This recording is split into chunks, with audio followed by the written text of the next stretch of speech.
Halo semua, kami dari kelompok 1 yang terdiri dari Anissa Angga, Ibi Selawati, Faziara Purba, dan Maude Semira akan menjelaskan tentang manajemen kualitas.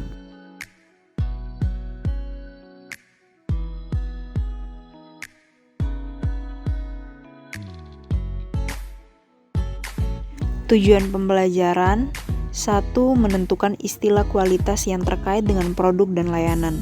2. Menjelaskan mengapa kualitas itu penting dan konsekuensi dari kualitas yang buruk. 3. Mengidentifikasi penentu kualitas. 4. Membedakan biaya yang terkait dengan kualitas. Kelima, membandingkan quality awards. Keenam, mendiskusikan filosofi kualitas. Ketujuh, menjelaskan total quality management. 8. Memberikan tinjauan umum tentang problem solving. 9. Memberikan tinjauan umum proses improvement. Dan yang ke-10, menjelaskan dan menggunakan berbagai quality tool. Definisi kualitas menurut para ahli. Menurut Crosby, kualitas adalah kesesuaian dengan persyaratan. Menurut Deming, kualitas adalah derajat keseragaman produk yang bisa diprediksi dan tergantung pada biaya rendah dan pasar. Sedangkan menurut Juran, kualitas adalah kesesuaian dengan penggunaan, yaitu memuaskan kebutuhan konsumen. Dimensi kualitas. Dimensi kualitas produk manufaktur terdiri dari performance, karakteristik utama suatu produk yang tercermin dari kemampuan produk dalam menjalankan fungsi utama. Kedua, ada feature, karakteristik pelengkap yang menjadi pembeda. Kemudian reliability, keandalan suatu produk jika digunakan selama waktu tertentu. Kemudian conformance, kesesuaian produk dengan spesifikasi yang telah ditentukan. Setelah itu ada serviceability, kemudahan dalam perawatan produk, kemudahan menemukan pusat reparasi, dan kemudahan mendapatkan suku cadang.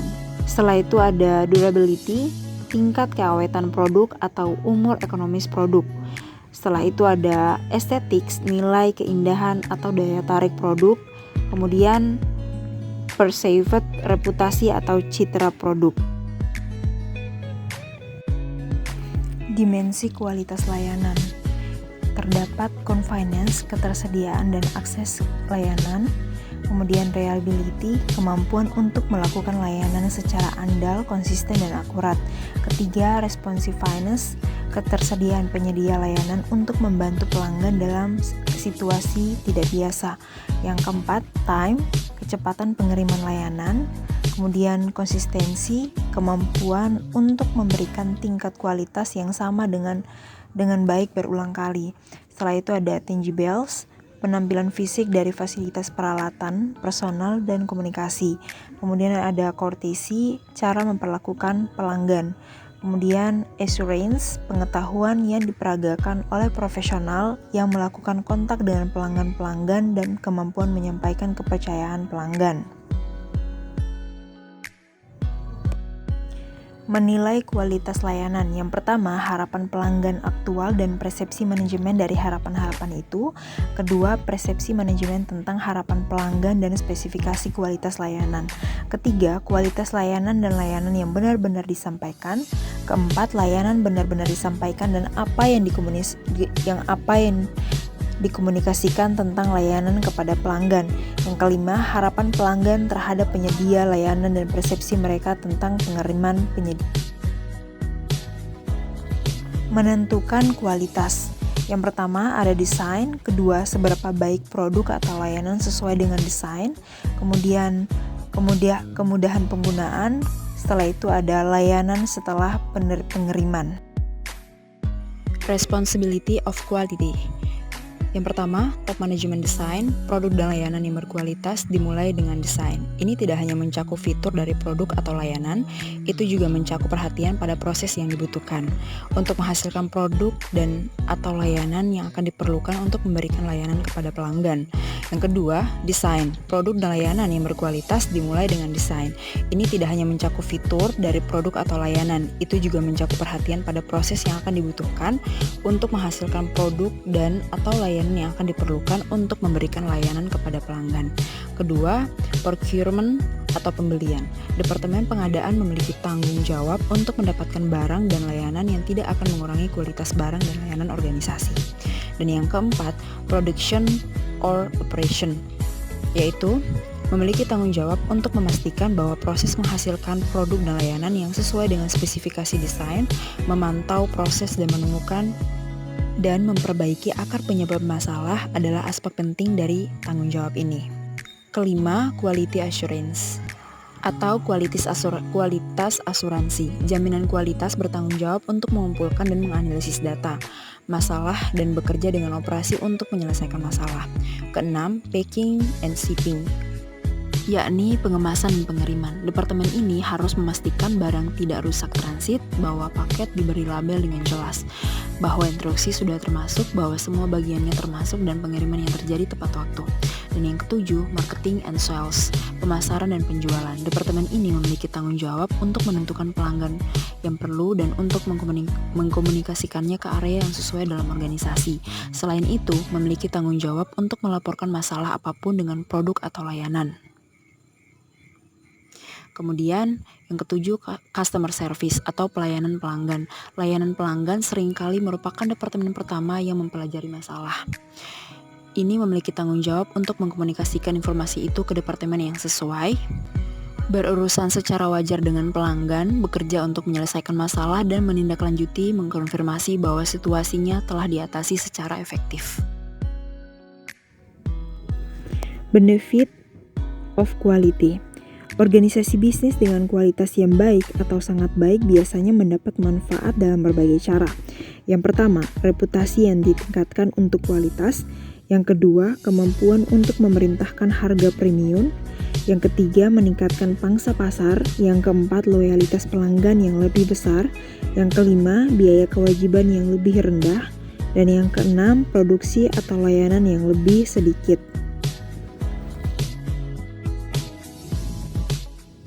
The consequence of poor quality. Yang pertama, loss of business. Desain atau produk atau layanan yang buruk dapat mengakibatkan hilangnya bisnis. Kegagalan untuk mencurahkan perhatian yang memadai terhadap kualitas dapat merusak reputasi organisasi yang berorientasi laba dan menyebabkan penurunan pangsa pasar, atau dapat menyebabkan peningkatan kritik untuk lembaga pemerintah atau organisasi nirlaba. Yang kedua, reliability. Organisasi harus memberi perhatian khusus pada potensi pertanggungjawabannya karena kerusakan atau cedera yang dihasilkan dari salah desain atau pengerjaan yang buruk. Ini berlaku untuk kedua produk atau layanan. Dan yang ketiga, productivity. Produktivitas dan kualitas seringkali berkaitan erat. Kualitas yang buruk dapat mempengaruhi produksi sensitivitas selama kualitas buruk dalam alat dan peralatan dapat menyebabkan cedera dan hasil yang rusak, yang harus dikerjakan ulang atau dihapus, sehingga mengurangi jumlah output yang dapat digunakan untuk jumlah input yang diberikan. Demikian pula, layanan yang buruk dapat berarti harus mengulang layanan dan mengurangi produktivitas layanan. Dan yang keempat, cost. Biaya untuk memperbaiki masalah adalah pertimbangan utama dalam manajemen mutu. Sebelumnya, masalah diidentifikasi dalam proses, semakin murah biaya untuk memperbaikinya. Biaya untuk memperbaiki masalah di ujung pelanggan dapat diperkirakan sekitar 5 kali lipat biaya untuk memperbaiki masalah pada desain atau tahap produksi. The cost of quality. Yang pertama, appraisal cost, yaitu ada biaya pemeriksaan dan pengujian bahan baku, kemudian biaya pemeriksaan dan pengujian produk. Setelah itu ada biaya pemeriksaan kualitas produk dan evaluasi persediaan. Kedua, prevention cost. Yang pertama, biaya perencanaan kualitas. Kedua, biaya peninjauan produk baru. Ketiga, biaya desain produk dan proses. Keempat, biaya pengadilan proses. Kelima, biaya pelatihan. Dan yang keenam, biaya pemeriksaan kualitas. Ketiga, internal failures, yaitu terdapat biaya produk yang dibuang, biaya pengerjaan ulang, biaya kegagalan proses, biaya akibat berkurangnya waktu proses, dan biaya akibat penurunan harga. Dan yang keempat, external failures, biaya menangani keluhan konsumen, biaya akibat kembalinya produk, biaya klaim jaminan, biaya pertanggungjawaban produk, dan biaya kehilangan penjualan. Ethics dan quality management. Memiliki pengetahuan tentang ini dan gagal mengoreksi dan melaporkannya secara secara tepat waktu adalah tidak etis dan dapat memiliki sejumlah konsekuensi. Ini dapat mencakup peningkatan biaya untuk organisasi dalam hal penurunan produktivitas, peningkatan tingkat kecelakaan karyawan, ketidaknyamanan dan cedera pelanggan, dan peningkatan biaya pertanggungjawaban. Evolusi manajemen kualitas. Yang pertama, periode awal yakni tahun 1920 sampai 1940 yang berfokus sebatas pada inspeksi atau pengawasan.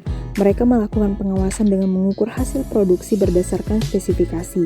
Untuk memudahkan kerja, maka penggunaan konsep statistik yang dikembangkan untuk dapat diaplikasikan dalam pengendalian variabel yang diprakarasai oleh Walter Stewart, H.V. Dodge, dan H.G. Roming. Yang kedua, periode kedua tahun 1940 sampai 1985, kelompok inspeksi berkembang menjadi pengendalian kualitas. Tanggung jawab kualitas dialihkan ke bagian quality control independen. Dan yang ketiga, periode ketiga tahun 1985 sampai 1990 diperkenalkan konsep TQM atau Total Quality Management oleh Frederick Taylor pada tahun 1990-an. TQM berkembang menjadi learning organization yang menggunakan filosofi continuous quality improvement dan menggunakan konsep manajemen pengetahuan. Dan yang keempat, abad 20 sampai sekarang dengan berkembangnya teknologi informasi pada abad 20-an, konsep manajemen kualitas dibarengi dengan konsep e-learning atau electronic learning. The foundation of modern quality management, Digger's. Terdapat kontributor Seward's, Key Contribution, Graphic Control, pengurangan varian, Deming, 14 poin, penyebab variasi khusus versus umum, Juran, Quality is Fitness for Use, Sociologi berkualitas, Feigenbaum, berkualitas bidang total, pelanggan menentukan kualitas, Crosby, Quality is Free, Zero Defect, Ishikawa, Cause and Effect Diagrams, lingkaran kualitas, Taguchi Loss Function, dan Ono dan Shingo, peningkatan berkelanjutan. 14 poin mencapai kualitas dalam suatu organisasi menurut Deming. Yang pertama, menciptakan keteguhan tujuan menuju peningkatan produk dan layanan. Dan kedua, mengurangi tingkat keterlambatan kesalahan, bahan yang rusak, dan pengerjaan yang rusak. Ketiga, hentikan ketergantungan pada inspeksi massal atau mencegah cacat daripada mendeteksi cacat. Keempat, hilangkan pemasik yang tidak dapat memenuhi syarat dengan bukti statistik kualitas. Kelima, temukan masalah. Adalah tugas manajemen untuk bekerja terus-menerus dalam perbaikan sistem. Keenam, melembagakan metode pelatihan modern tentang pekerjaan. 7. Tekanan kualitas daripada volume saja. Manajemen harus bersiap untuk segera bertindak pada laporan dari mandor tentang hambatan seperti cacat bawaan, mesin tidak terpelihara, peralatan yang buruk, dan definisi operasional yang tidak jelas. 8. Mengusir rasa takut sehingga semua orang dapat bekerja secara efektif untuk perusahaan. Kesembilan, memecah hambatan antara departemen, orang-orang dalam penelitian, desain, penjualan, dan produksi. 10. Menghilangkan tujuan dan slogan yang meminta tingkat produktivitas baru tanpa memberikan metode. 11. Menghilangkan standar kerja yang menentukan kuota numerik. 12. Menghilangkan hambatan yang berdiri di antara pekerja berjam dan haknya untuk bangga atas pengerjaan. 13. Melembagakan progres pendidikan dan pelatihan ulang yang kuat. Dan ke-14, buat struktur dalam manajemen puncak yang akan mendorong setiap hari pada 13 poin di atas. Quality Awards. Penghargaan kualitas telah ditetapkan untuk menghasilkan peningkatan kualitas. Penghargaan yang diberikan setiap tahun untuk mengenali perusahaan yang memiliki manajemen kualitas terintegrasi di dalamnya operasi. Yang pertama, Birthright Award, penghargaan tahunan yang diberikan oleh pemerintah Amerika Serikat kepada perusahaan yang berkualitas. Kedua, European Quality Award, penghargaan paling bergengsi di Eropa untuk keunggulan organisasi luar biasa. Yang ketiga, Deming Prize, di mana Deming Prize untuk menghormati mendiang W. Edwards Deming yang diberikan setiap tahun kepada perusahaan maupun manapun yang berstandar penghargaan. Quality Certification, organisasi internasional untuk standarisasi mempromosikan standar di seluruh dunia untuk meningkatkan kualitas, produktivitas, dan efisiensi operasi melalui serangkaian standar dan pedoman. Digunakan oleh organisasi industri dan bisnis, badan pengatur, pemerintah, dan organisasi perdagangan. Standar memiliki manfaat ekonomi dan sosial yang penting, cocok. Tidak, organisasi internasional untuk standarisasi mempromosikan standar di seluruh dunia untuk peningkatan kualitas, produktivitas, dan efisiensi operasi melalui serangkaian standar dan pedoman. Digunakan oleh organisasi industri dan bisnis, badan pengatur, pemerintah, dan organisasi perdagangan. Standar memiliki manfaat ekonomi dan sosial yang penting, cocok. Yang pertama, International Standard Organization, ISO 9000, manajemen standar ISO 9000 sangat penting bagi perusahaan yang melakukan bisnis internasional, khususnya di Eropa. Mereka harus melalui proses yang melibatkan penyempurnaan prosedur kualitas dan penilaian di tempat. Kedua, ISO 14000 menyangkut apa yang dilakukan organisasi untuk meminimalkan efek berbahaya terhadap lingkungan yang disebabkan oleh operasinya. Dan yang ketiga, ISO 24700 berkaitan dengan kualitas dan kinerja peralatan kantor yang berisi komponen yang digunakan kembali.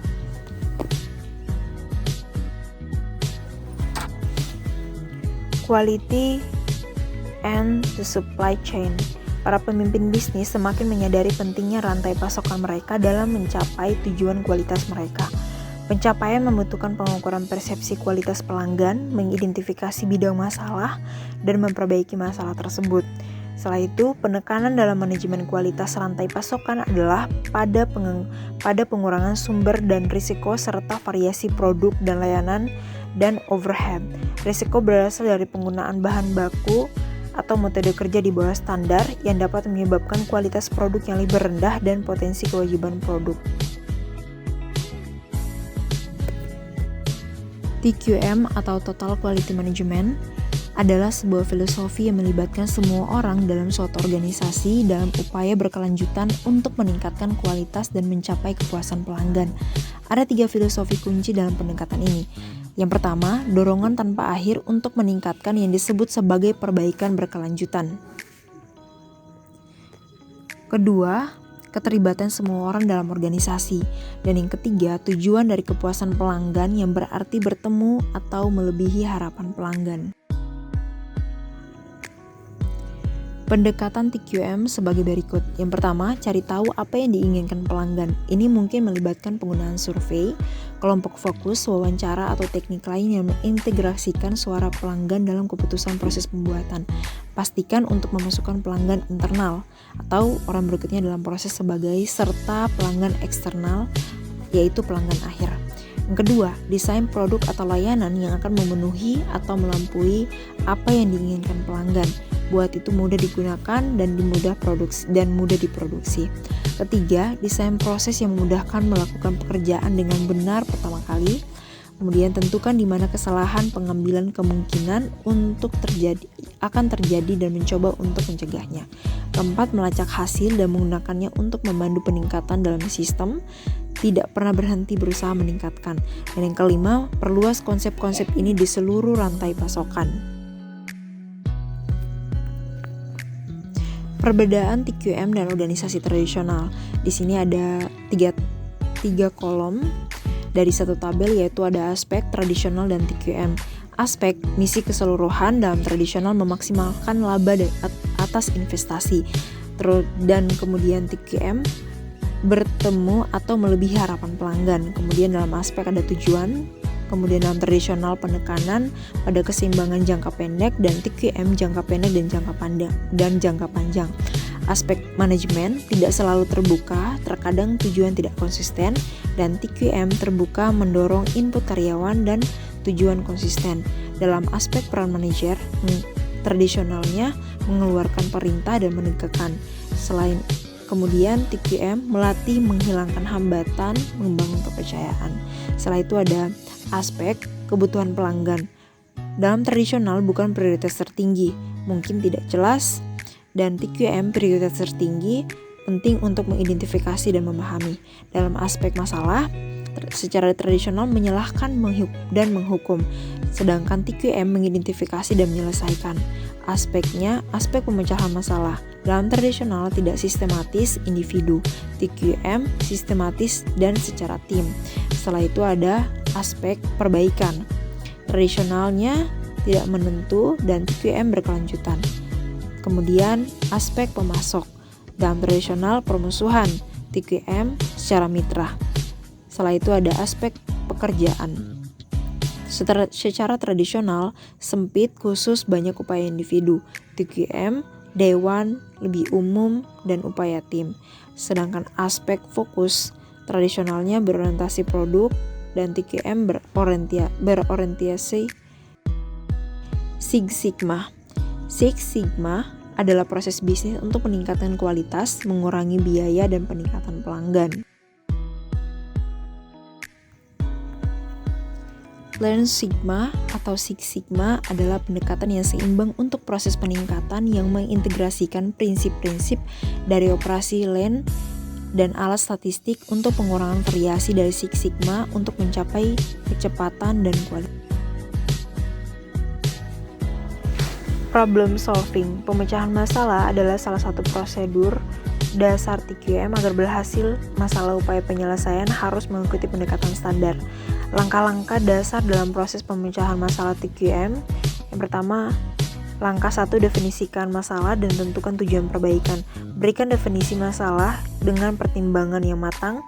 Jangan terburu-buru melalui langkah ini karena akan berfungsi sebagai titik fokus dari upaya pemecahan masalah. Kedua, kembangkan ukuran kinerja dan kumpulkan data. Solusinya baru harus berdasarkan fakta. Alat yang mungkin termasuk lembar cek, pencar diagram, histogram, run chart, dan diagram kontrol. Dan yang ketiga, analisis masalahnya. Alat yang mungkin termasuk diagram Pareto, diagram sebab akibat. Keempat, hasilkan solusi potensial. Metode termasuk brainstorming, wawancara, dan survei. Kelima, pilih solusi. Identifikasi kriteria untuk memilih solusi. Setelah itu, terapkan kriteria untuk solusi potensial dan pilih yang terbaik. Dan yang keenam, terapkan solusinya. Beritahu semua orang. Dan yang ketujuh, monitor solusi untuk melihat apakah itu mencapai tujuan.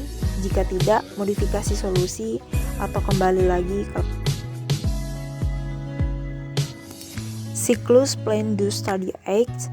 Siklus Plan Do Study Act atau PDSA juga disebut sebagai siklus Shewhart atau roda Deming adalah dasar konseptual untuk kegiatan pemecahan masalah. Ada 4 langkah dasar dalam siklus. Yang pertama, plan. Mulailah dengan mempelajari proses saat ini.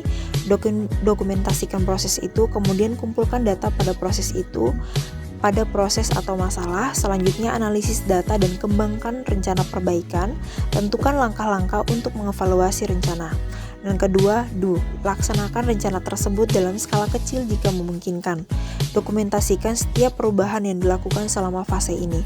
Kumpulkan data secara sistematis untuk evaluasi. Dan yang ketiga, mengevaluasi pengumpulan data selama fase do. Periksa seberapa dekat hasilnya cocok dengan tujuan awal fase rencana. Dan yang keempat, X.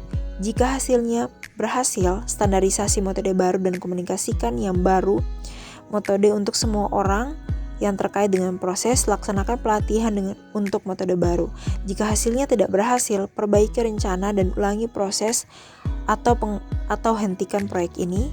Kemudian mempekerjakan urutan langkah-langkah ini menyediakan pendekatan sistematis untuk berkelanjutan perbaikan.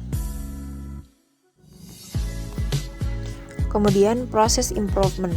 Proses improvement adalah pendekatan sistematis untuk meningkatkan proses ini.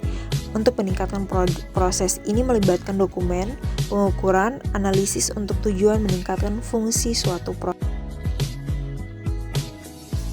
Biasanya tujuan dari proses improvement termasuk yang pertama meningkatkan kepuasan pelanggan, kedua mencapai yang lebih tinggi kualitas, ketiga mengurangi limbah, keempat mengurangi biaya, kelima meningkatkan produktivitas, keenam mengurangi waktu pemrosesan.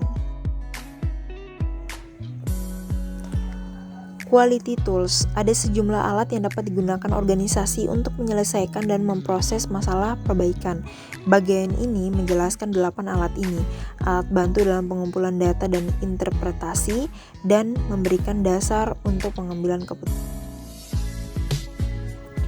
Flowchart adalah representasi visual dari suatu proses. Sebagai alat pemecahan masalah, bagian alur dapat membantu simpatisan dalam mengidentifikasi kemungkinan poin-poin dalam suatu proses di mana masalah terjadi. Check sheets adalah alat sederhana yang sering digunakan untuk identifikasi masalah. Lembar periksa menyediakan format yang memungkinkan pengguna untuk merekam dan mengatur data dengan cara yang memfasilitasi pengumpulan dan analisis. Format ini mungkin salah satu dari tanda centang sederhana. Lembar cek dirancang berdasarkan apa yang pengguna coba pelajari dengan mengumpulkan data.